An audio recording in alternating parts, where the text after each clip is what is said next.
बिस्मिल्लाहिर्रहमानिर्रहीम, अस्सलाम वालेकुम। कॉलम शामिल फारूकी के। आइए आज उनका एक कॉलम सुनते हैं, मुरब्बी लाओ और मुरब्बा खाओ।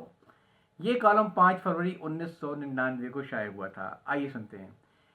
किसी सरकारी मुलाजमत के रिटायरमेंट का दिन जो यूं करीब आता जाता है, उसके दिल में वो उस दिन को टालने की ख्वाहिश भी करवट पे करवट लेने लगती है। ये बड़ी फितरी ख्वाहिश है जिससे बहुत कम लोग मुस्तस्ना होते हैं। फ़र्क बस इतना होता है कि अक्सर लोग सब्र सुकून के साथ अपने रिटायरमेंट की हकीकत का सामना कर लेते हैं, लेकिन कुछ लोग इस ऐलान के सिलसिले में तूफान खड़ा करने की कोशिश ज़रूर करते हैं, ख़्वाह वो चाय की प्याली में तूफान ही क्यों ना हो। इन कुछ लोगों में किसी ग्रेड या ओहदे की शर्त भी नहीं है। किसी नायब कासिद से लेकर सुप्रीम कोर्ट के रिटायर्ड जज भी बिला वास्ता या बिलवास्ता इस ज़मरे में हर किस्म की कोशिश कर सकते हैं, और इस कोशिश के लिए आसान तरीका ये समझा जाता है कि मुलाजमत के कागजात में अपनी तारीख़ पैदाइश तब्दील करवा दी जाए। आज़ाद कश्मीर के महकमे ज़राअत के एक डायरेक्टर ने अपने रिटायरमेंट से कुछ कबल हुकूमत को दरख्वास्त दी कि सरकारी रिकॉर्ड में उनका साल पैदाइश गलत तरीके से 1937 लिखा हुआ था, जबकि उसे 1939 होना चाहिए था। इस ज़िम्न में उन्होंने भंबर आज़ाद कश्मीर के डिस्ट्रिक्ट और सेशन जज से अदालत से अपने हक़ में एक तरफा फैसला भी हासिल कर लिया, लेकिन आज़ाद कश्मीर की हुकूमत ने हाई कोर्ट में अपील दाखिल की। इस अपील की तफसील 19 जनवरी के रोज़नामा डॉन में शाये हुई है। सेशन कोर्ट में डायरेक्टर ने पंजाब यूनिवर्सिटी का जारी करदा अपना मैट्रिक एसेट की मुसद्दिक़ा नशल पेश की, जिसमें उनका साल पैदाइश 1939 दर्ज था, लेकिन उनकी बदकिस्मती से हाई कोर्ट के मरहले पर यह साबित हो गया कि उसमें जालसाजी की गई थी। इन्ना लिल्लाहि व इन्ना इलैहि राजिऊन। अपील की समाअत के दौरान जब दरख्वास्त दोहिंदा की मुलाजमत की फ़ाइल हाई कोर्ट ने तलब की, तो मालूम हुआ वो एक वज़ीर साहब ने मंगवाई थी, जो उन्होंने वापस नहीं की। दफ्तर रहा गाँव खुर्द, गाँव दरिया बुर्द। दोबारा इन्ना लिल्लाह। बहरहाल दरख्वास्त गुजार की गलत बयानी पंजाब यूनिवर्सिटी के एक मकतूब से जाहिर हो गई, जो उसने आज़ाद कश्मीर की हुकूमत को लिखा था, और जिसमें इस बात की तस्दीक की गई थी कि दरख्वास्त गुजार के मैट्रिक सर्टिफिकेट में उसका साल पैदाइश 1937 ही दर्ज था। इसी तरह अदालत आलिया में 1952 का वो गज़ट भी पेश किया गया, जिसमें दरख्वास्त गुजार के मैट्रिक का नतीजा छपा था। उस गज़ट में भी उसका साल पैदाइश 1937 ही दर्ज था।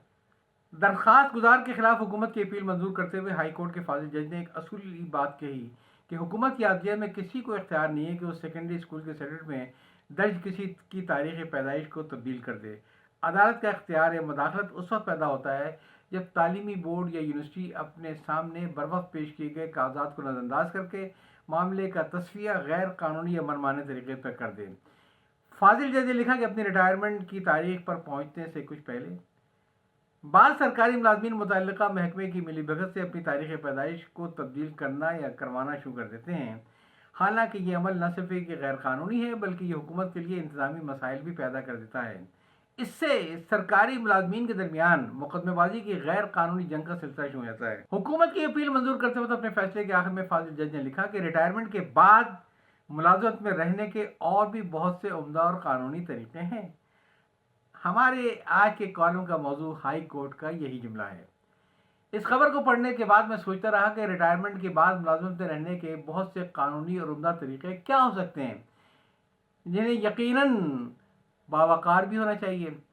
मेरे जहन में कोई ऐसा उम्दा और बावकार तरीका नहीं आ रहा था। अचानक मेरी नज़र डॉन के शुमारे में एडिटर के नाम एक तवील मकतूब पर पड़ी, जो कायद आज़म अकेडमी के मामलात के उन्वान से लाहौर के किसी डॉक्टर सैयद रिज़ानी ने लिखा, जिसका खुलासा यह है कि कायद आज़म के समय तारीख़ पैदाइश के मौके पर 1976 में एकेडमी कायम हुई थी।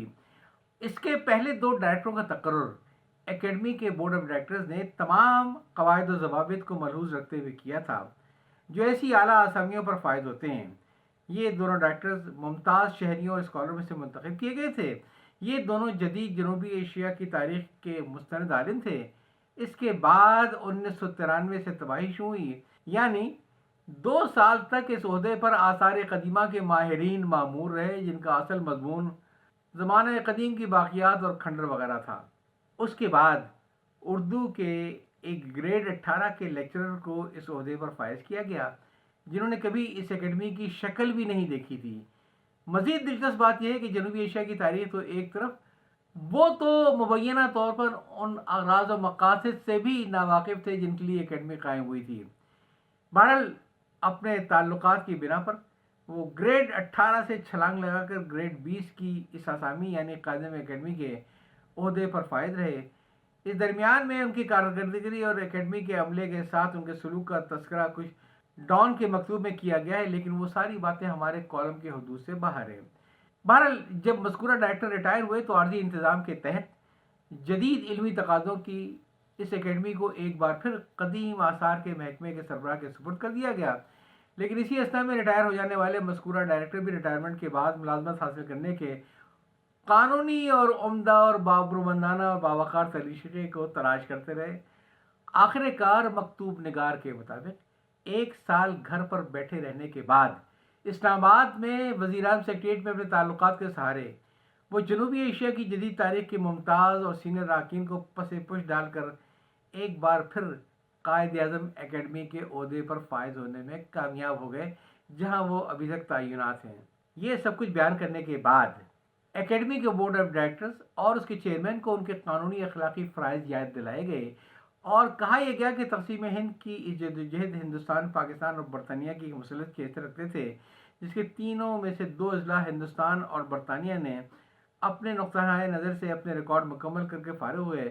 दूसरी तरफ हम हैं कि महवे नालए जैसे कारवां है।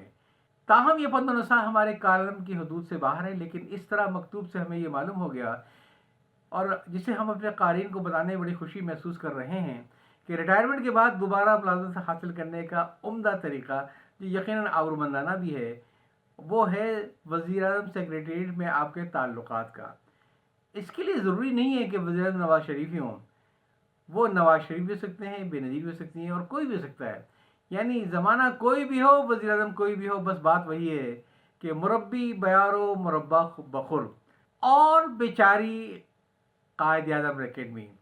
तो कायद-ए-आज़म का मकबरा और कायद-ए-आज़म की एकेडमी दोनों की इमारतें एक दूसरे के सामने खड़ी होकर एक दूसरे को आंख मार रही होंगी और किसी मरहले पर दोनों इमारतें अपने अहले वतन को मुखातिब करके ये भी कहेंगी कि गम नहीं तुमने जो नज़रों से गिरा दिया हमको, अहले इंसाफ ने आंखों पे बिठाया हमको।